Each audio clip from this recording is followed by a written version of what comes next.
नमस्कार, मैं हूं राजेश देवी सिंह राजपुरोहित और आप इस वक्त देख रहे हैं द राज शो।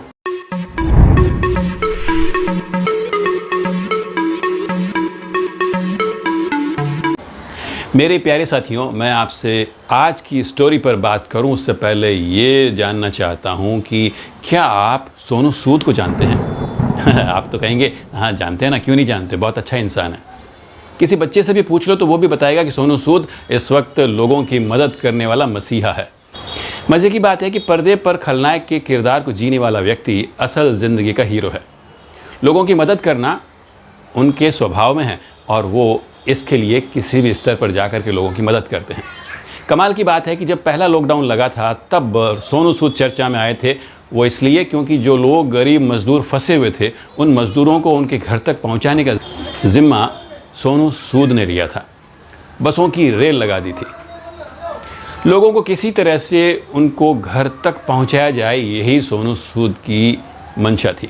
बाद उसके सोनू सूद ने अपने कार्य को विस्तार दिया और फिर जो बीमार हैं, जो गरीब है, जो दवा का खर्चा नहीं उठा सकते, जिन तक कोई दवाई नहीं पहुंच रही है, कैसे भी प्रयास करके हॉस्पिटल में जिनको बेड नहीं मिल रहा है, ऑक्सीजन की कमी है, किसी भी तरह की प्रॉब्लम का निदान एक अकेला सोनू सूद 130 करोड़ जनता के बीच में। कमाल की बात है, ये तो अच्छा लगता है सुनने में, लेकिन हमारा सोनू सूद कहाँ पर है? हमारा मतलब आपका, मेरा, नहीं समझे? अरे वही सोनू सूद जो चुनाव के वक्त झक सफ़ेद कुर्ते पाजामा में आपके सामने आता है कलफ लगे हुए और कहता है कि मैं आपके साथ हूँ, मुझे वोट दीजिए। कमाल की बात है, वही नेता जो आपके घर तक आपके नाम की पर्ची पहुंचाता है और आपको याद दिलाता है कि चुनाव में वोट देने आना है, वो आपके घर तक अभी दवाई नहीं पहुंचा पा रहा है। क्यों? अरे वही नेता जो मिठाइयों के कड़ाव लगा दिया करता था, आज उन लोगों को खाने के पैकेट नहीं पहुंचा पा रहा है जिनके परिजन हॉस्पिटल में और वो बाहर वेट कर रहे हैं कि कौन सी खबर आने वाली है। कमाल की बात है, वो वही नेता जो जीपों की और कारों की रेल बना देता था ताकि चुनाव प्रचार में कोई कमी नहीं रह जाए, आपको हॉस्पिटल तक पहुंचाने के लिए कोई वाहन उपलब्ध नहीं करवा पा रहा है।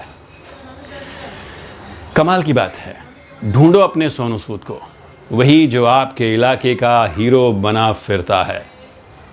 आपको जान के हैरत होगी, शायद आप जानते हो, नहीं जानते मुझे पता नहीं, लेकिन मैं आपको बता दूं कि एमपी के चुनाव में, जी हाँ, एमपी के चुनाव में 543 लोग खड़े होते हैं, 543, और वो लोग जो कुछ एक मतों के अंतर से हार गए थे उनको जोड़ लिया जाए तो ये संख्या हो जाती है 1086, 1086 लोग एटलीस्ट वो जो आपकी सेवा करना चाहते थे कहाँ पर है?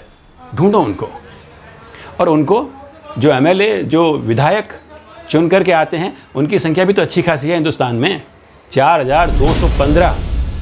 जी हाँ, और वो लोग जो हार गए कुछ एक मतों के अंतर से जो आपकी सेवा करना चाहते थे उनको भी जोड़ दिया जाए तो 8430 लोग एटलीस्ट। इनमें से कोई एक भी करोड़पति से कम नहीं है, कोई एक भी। बहुत पैसा है इनके पास में।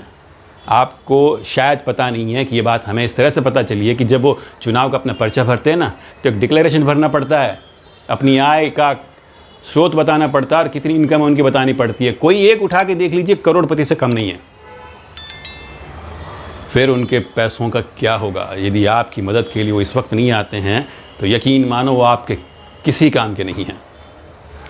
और शायद हम इसीलिए मुंबई में बैठे सोनू सूद को याद करते हैं कि सोनू सूद आओ हमारी मदद करो। कमाल की बात है ना, अभी कुछ दिन पहले मैं देख रहा था कि अखबार में एक न्यूज़ आई थी कि राजस्थान के श्रीगंगानगर ज़िले में एक व्यक्ति को रेमडेसिविर की ज़रूरत थी। उन्होंने सोनू सूद को मैसेज किया, सोनू सूद ने मुंबई में अरेंजमेंट करके बाई एयर वो दवाई जयपुर भेजी। यहाँ तक तो फिर भी ठीक था, जयपुर से बाई रोड कार के द्वारा लगभग 150 किलोमीटर दूर श्रीगंगानगर में वो दवाई पहुँचाई गई। ऐसे सोनू सूद को दिल में बिठाने का यदि कोई लोग जहमत उठाते तो कहाँ गलत करते हैं। आपका सोनू सूद किधर है? वो जो आपके घर के दरवाजे तक चला आता था, उसका पता है आपके पास में?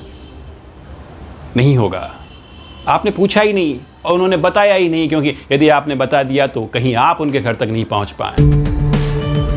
उनके टेलीफोन नंबर है आपके पास में? नहीं दिए होंगे। इसलिए नहीं दिए होंगे कि रात के वक्त कहीं आप उसको फ़ोन करके ये नहीं कह दें कि मेरा फलां परिजन है जो हॉस्पिटल में ऑक्सीजन की कमी के कारण से अपनी ज़िंदगी की सांसों की लड़ाई लड़ रहा है। कहीं उसको अपना बिस्तर छोड़ करके आपके दरवाजे तक आना न पड़ जाए, इसलिए आपके पास शायद उसके नंबर भी नहीं होंगे।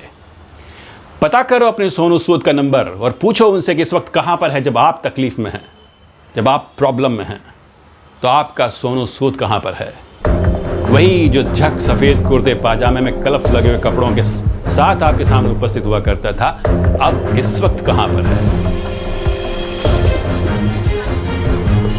दुख होता है जब देश प्रॉब्लम में हो और आपका नेता मज़े कर रहा हो। वो करोड़ों की संपत्ति में से आपके लिए कुछ भी नहीं कर पाए तो क्या फ़ायदा? हंसी तो तब आती है जब कोई विधायक अगले दिन अखबार में ये न्यूज़ छपवाता है विज्ञापन के साथ में कि विधायक कोटे से मिली हुई राशि में से 10% उसने इस राहत कोष में दिया है। कमाल करते हो यार, क्या दिया आपने? अपनी जेब से दिया। आपको जो राशि विधायक कोटे में मिली हुई है उसी का कुछ परसेंटेज, ओनली 10%, उसके लिए भी आप विज्ञापन छपवा रहे हो। आपकी संपत्ति, आपकी दौलत इस वक्त किसी गरीब के काम नहीं आ पाए तो बेकार है वो संपत्ति। मैं कहता हूँ जगाओ अपने सोनू सूद को, जो आपके सामने आके हाथ जोड़ के आपसे वोटों की भीख मांगा करता है। मुझे उम्मीद है कि आपको ये बात समझ में आई होगी और आप अपने एरिया के सोनू सूद को ज़रूर पहचानोगे और कहोगे कि हाँ भाई अब खड़ा हो जा, बहुत हो गया, तू बैठ बैठ के आराम कर लिया। फिर किसी दिन किसी और स्टोरी के साथ आपका ये दोस्त राजेश देवी सिंह राजपुरोहित हाजिर होगा। तब तक के लिए आगे दीजिए, नमस्कार।